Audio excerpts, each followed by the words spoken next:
Good morning. সাত সকালে এই মন মাতানো দৃশ্য দেখে কী যে আনন্দ লাগছে। জবা ফুল গাছটা বাইরে, কিন্তু ফুলটা ফুটেছে ঠিক বারান্দার দিকে। আমার ভীষণ ভালো লাগে সকাল সকাল ফুল গাছের দিকে তাকিয়ে থাকতে। সকালে খালি পেটে খেয়ে নিলাম একটা সোমপ্রাজেল। এরপর এখন দিব মাথায় তেল। আমি মাথায় দিই Johnson and baby hair oil. এই তেল ভীষণই হালকা, কোনো উগ্রগন্ধ নেই। আমি তো মাথায় উগ্রগন্ধের তেল দিতেই পারি না। আমার সামনে যদি কেউ উগ্রগন্ধের তেল মাথায় দিয়ে আসে তো হয়ে গেল। আর দেখো, চুলগুলো কেটে পুরো কাজী নজরুল ইসলামের মতো করেছি। এরপর স্নান করে ঠাকুর পুজো দিয়ে নিচ্ছি সুন্দর সুন্দর ফুল দিয়ে। এই মটর ডালের বড়িগুলো এনেছিলাম রামকৃষ্ণ মিশন আশ্রম থেকে। এই বড়ি দিয়ে বানালাম আলু ফুলকপির তরকারি, আর বানালাম একটা মিশাল ভাজা। আর এখন বানাবো একটা মিক্সড ডাল। এখানে রাজমা নিয়েছি, গ্রিন মুগ নিয়েছি, ছোলার ডাল নিয়েছি। আর এই ডাল আমি প্রেশার কুকারে একবারে কষিয়ে সিটি মেরে দিই। আর নামানোর আগে দিয়ে দিলাম একটু বাটার। এটা রাত্রে রুটি দিয়ে খেতে দারুণ লাগবে।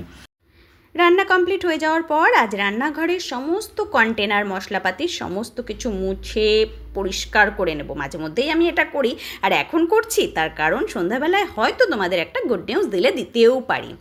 তাই তার আগেই করে নিচ্ছি, যেটা আমি বরাবরই করে থাকি। এটা ধরতে গেলে আমার একটা মেনিয়ার মতনই।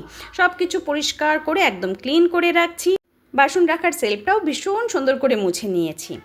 এরপরে সমস্ত কন্টেনার মুছে, খাওয়ার টেবিল মুছে টুছে পরিষ্কার করে নিয়েছি। সন্ধেবেলায় করলাম আরেকটা কাজ। সন্ধেবাতি দেওয়ার পর ঠাকুর ঘরের যেই কন্টেনারগুলো আছে সেগুলোও মুছে নিলাম। এগুলো পুজো দেওয়ার পরে করা যায় না, কারণ পুজোর পরেই তো সকালে রান্না করার হুটোপাটি থাকে। তাই সন্ধ্যাবেলায় বসে বসে এগুলো করে নিচ্ছি। কিছুদিন পর পর এগুলো না করলে না কেমন একটা যেন ধুলো পড়ে যায়। দেখো কি পরিষ্কার পরিচ্ছন্ন লাগছে। এবারে তোমাদের দেব সেই গুড নিউজ। এখন গুছিয়ে নেব ছোট্ট এই ব্যাগটি, জামা কাপড় গোছাবো। ছেলের টিউশন টিচার দুজন, একজন গেছে দিল্লি, একজন গেছে পুরীতে। আর বাংলা ম্যামও এর মধ্যে পড়াবে না। তাই 3-4 দিন কোনো টিউশন নেই, স্কুলও বন্ধ। এত সুন্দর সুযোগ তো হাতছাড়া করা যায় না। তাই আমরাও এই দুদিনের জন্য একটু বেরিয়ে আসব। আর কোথায় যাব সেটা দেখাবো আমার বড় ভিডিওতে। খুব তাড়াতাড়ি আসছে বড় ভিডিও। আজকের মতো এখানেই শেষ করছি। এখন গুছিয়ে নিচ্ছি সমস্ত ওষুধপত্র। আজকের মতো টাটা।